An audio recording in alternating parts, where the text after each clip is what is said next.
मैं रामकृष्ण मीना, सहायक आचार्य हिंदी। आज बीए पार्ट सेकंड का पेपर फर्स्ट हिंदी साहित्य में हिंदी काव्य, जिसमें पहला टॉपिक है काव्यरीति। काव्यरीति किसे कहते हैं, काव्यरीति का साहित्य में क्या महत्व है, इसके बारे में अध्ययन करेंगे।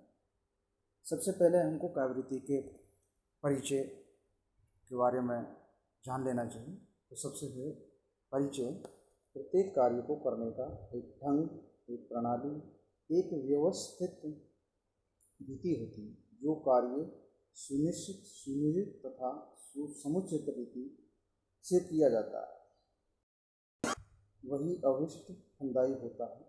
प्रणाली या पद्धति के बिना कहीं भी वांछित परिणाम नहीं मिल सकते। फिर काव्य रचना में तो यह रीति और भी अधिक महत्व रखती है। कविता रस सृष्टि करती है। साधारणतः किसी सामान्य वाक्य के सुनने में वह रसोदय नहीं होता जो कला के श्रवण में होता है। इसलिए एक व्यवस्था, एक कहने का सुंदर ढंग, उक्ति का वैचित्र्य, पद विन्यास का एक वैशिष्ट कवि कर्म के लिए आवश्यक है। बिना इसके कविता का अस्तित्व नहीं। अतः काव्य रचना की विशेष प्रणाली को रीति की संज्ञा दी जाती है। अर्थ प्रतिपादन की लेखन की विशिष्ट भंगी होती है और यही रीति है। लेखक या कवि की यही विशिष्ट रीति उसके कौशल की कसौटी है, उसकी मौलिकता की मापक है। पुरानी रीति पर, पुराने मार्ग पर या रूढ़ि पर चलने वाले संसार में रूढ़िवादी कहे जाते हैं। इसलिए सुकवि वही है जो नित्य नई प्रणाली से नित्य नवीन उद्भावनाएं करता चले, तभी वह रमणीयता की सृष्टि कर सकता है। अतः सबसे पहले हमको रीति का अर्थ क्या है, इसकी क्या परिभाषा है, उसके बारे में भी जान लेना बहुत आवश्यक है। तो सबसे पहले रीति शब्द का गत्यर्थक रिंग धातु में तन प्रत्यय लगने से बना है। अतः व्युत्पत्ति से इसका अर्थ निकलता है मार्ग। व्युत्पत्ति से इसका अर्थ क्या निकलता है, मार्ग। और संस्कृत में इसकी पर्यायवाची जो शब्द हैं वो कई हैं, जैसे मार्ग है, पंथ है, प्रस्थान आदि मिलते हैं। किंतु हिंदी में भी ये शब्द अनेक शब्दों के साथ जुड़ा होता है। इसमें शब्द है, पद्धति है, पंथ है, तरीका है, ढंग है, गति, विधि का, प्रणाली, शैली आदि। अर्थात रीति का जो शब्दार्थ है उसके बहुत से शब्द निकलते हैं और अर्थ निकलते हैं। पद्धति है, पंथ है, तरीका है, ढंग है, गति है, विधि का, प्रणाली, शैली आदि शब्दों का प्रयोग कहाँ किया जाता है, इसका सभी पर्यायवाची शब्द हैं। अतः काव्य रचना की एक विशेष प्रणाली रीति हुई। अर्थात जो कवि अपनी बुद्धि क्षमता से जो काव्य रचना करता है उसको ही विशेष प्रणाली है, उसकी जो विशिष्ट कला है उसको ही हम रीति कहते हैं। रीति शब्द का प्रथम प्रयोग 8वीं शताब्दी में आचार्य वामन ने काव्यालंकार सूत्र में किया है और वामन ने गुणमयी रीति को ही काव्य की आत्मा माना है। और उसका एक उदाहरण है रीतिर आत्मा काव्यस्य, अर्थात रीति ही काव्य की आत्मा है। आगे इसको और भी परिभाषित किया है, जिसमें इस काव्यात्मा की परिभाषा देते हुए उन्होंने लिखा है विशिष्ट पद रचना ही रीति। तो विशिष्ट प्रकार की जो पद रचना है वही रीति है। विशिष्ट शब्द की व्याख्या करते हुए उन्होंने विशेषता का अर्थ गुण बताया है। विशेषो गुणे या गुणयुक्त पद रचना ही रीति है। इस प्रकार इसकी परिभाषा दी है। इसके अलावा वामन के अलावा और भी विद्वान हैं जिन्होंने इसको और स्पष्ट करने की कोशिश करी है। आनंदवर्धन और विश्वनाथ, इन्होंने पदों या शब्दों की सुंदर रूप संयोजना को रीति कहते हैं। अर्थात पद या शब्दों की जो सुंदर रूप संयोजना को उन्होंने क्या कहा, रीति कहा है। अर्थात पदों का सुष्ट गठन ही रीति है। मतलब पदों को इस तरह गठन करना जिसे अपनी काव्य रचना सही ढंग से हो सके।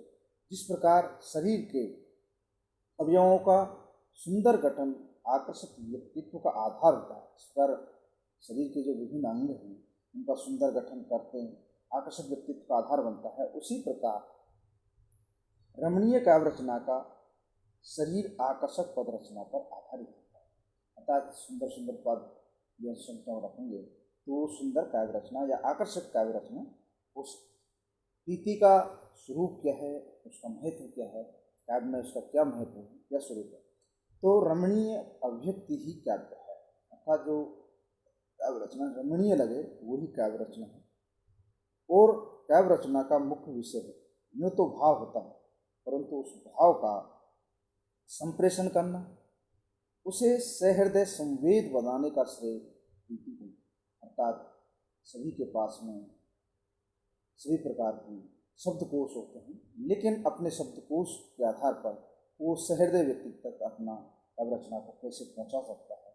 कवि अपने हृदय के भावों को पाठक या श्रोता तक उसी गंभीरता के साथ पहुंचाना चाहता है जिसका उसने शून्य अनुभव किया। यदि हास्य रचना हंसा नहीं सकी, करुण रचना रुला नहीं सकी, रौद्र रचना अंगी को फड़का नहीं सकी, तो रचना विफल है।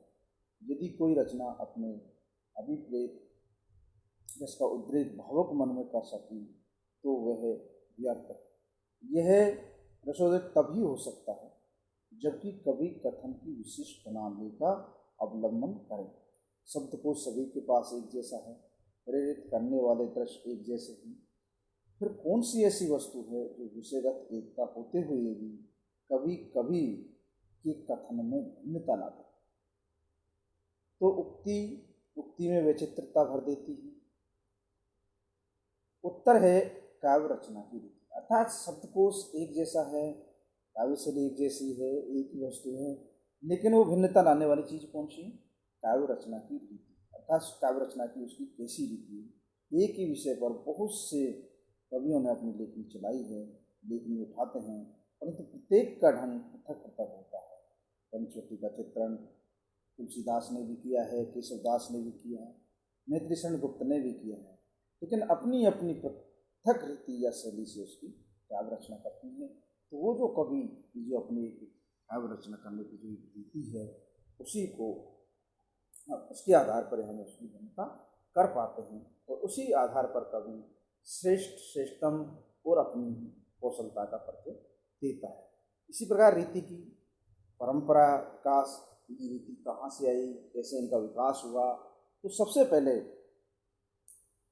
रीति को हमने 3 कालों में विभाजित किया। प्रथम रीति काल, इस काल में रीतियों का संबंध प्रांत विशेष था। अर्थात जो एक छोटे भूभाग में जो रीतियों का प्रयोग किया जाता है तो प्रांत विशेष से लिए गए। उनका एक भौगोलिक महत्व था। विदर्भ, गौड़ तथा पांचाली आदि भूभागों में रहने वाले कविगण अपने अपने प्रांतों की शैलियों में काव्य रचना करते थे, और इस ईसा की 7वीं-8वीं शताब्दी का समय था। दंडी आदि इस काल के आचार्य माने जाते थे, और ये भूभाग प्रांत विशेष में बोने वाली जो रीति या शैली थी उसका प्रयोग करते थे। लेकिन धीरे धीरे जाकर द्वितीय रीति काल, इसका समय जो आगे बढ़ा, तो इस काल में रीतियों का संबंध प्रांत विशेष से लेकर पृथक करके विषय के साथ स्थापित किया। इस काल के पांचाल का कवि युद्ध वर्णन में गौड़ी रीति का प्रयोग करता था, और वह 900 या 1000 ईस्वी के लगभग 52 इस कार्य के काल के आचार्य माने जाते थे, और उन्होंने काव्य रचना 1000 के लगभग की थी। इसी तरह तृतीय जो रीति काल है वो समय है रीति के इतिहास का। ये है तृतीय काल बहुत ही महत्व का है, क्योंकि सन 1025 के लगभग कुंतक ने रीतियों का संबंध में अपनी मौलिक तथा पैनी सूझबूझ का परिचय किया, और उन्होंने रीति का संबंध देश विशेष से बताया ने विषय विशेष थे, अर्थात उन्होंने तो देश विशेष बताया, ने विषय विशेष बताया, बल्कि उनके अनुसार रीतियों का सीधा संबंध कवि के व्यक्तित्व से है। कवि का जैसा व्यक्तित्व होगा उसी की क्षमता के अनुसार वो काव्य रचना करेगा। कवि की जैसी मनस्थिति होगी, मनोवृत्ति होगी, वैसे ही वह शब्द योजना या शब्द संगठना करेगा और उसी के आधार पर इस प्रकार की रीतियों का संबंध कवि स्वभाव को भी है। अतः जैसे कवि का जैसा स्वभाव होगा वैसे ही वो काव्य रचना। तो रीतियों पूरी तरह काव्य गुणों पर आधारित है। हमने पिछली कक्षा ये पाठ फर्स्ट में काव्य गुण पढ़े थे और इस बार हम काव्य रीतियाँ, तो काव्य गुण और काव्य रीतियाँ एक दूसरे पर अवलंबित है। तो चार्ट के माध्यम से हम इसको समझने की कोशिश करेंगे। गुण और रीतियों का प्रयोग रसानुकूल ही किया जाता है, अर्थात रस के अनुकूल ही किया जाता है। जैसे काव्य गुण में कौन कौन से रस जाता है, तालिका से स्पष्ट हो जाता है कि किस गुण का किस रीति या वृत्ति के साथ और किस रस से उसका संबंध है। तो काव्य गुण भी 3 हैं, काव्य रीतियाँ भी 3 हैं और उसके आधार पर जो वृत्ति निकल के आती है और उनमें कौन कौन रस का प्रयोग अत्यधिक होता है। तो सबसे पहले है माधुर्य गुण। माधुर्य गुण पूरी तरह वैधर्वी रीति पर अवलंबित है और इससे एक मधुरावृत्ति निकल के आती है, मधुरावृत्ति निकल के आती है। और मधुरावृत्ति का कौन कौन से रस में प्रयोग होता है, श्रृंगार और क्रम शांत रस में इसका प्रयोग अत्यधिक देखने को मिलता है। अर्थात श्रृंगार क्रम शांत रस होगा तो उसमें माधुर्य गुण, वैधर्वी रीति और मधुरावृत्ति निकल के आएगी। इस तरह ओज गुण है।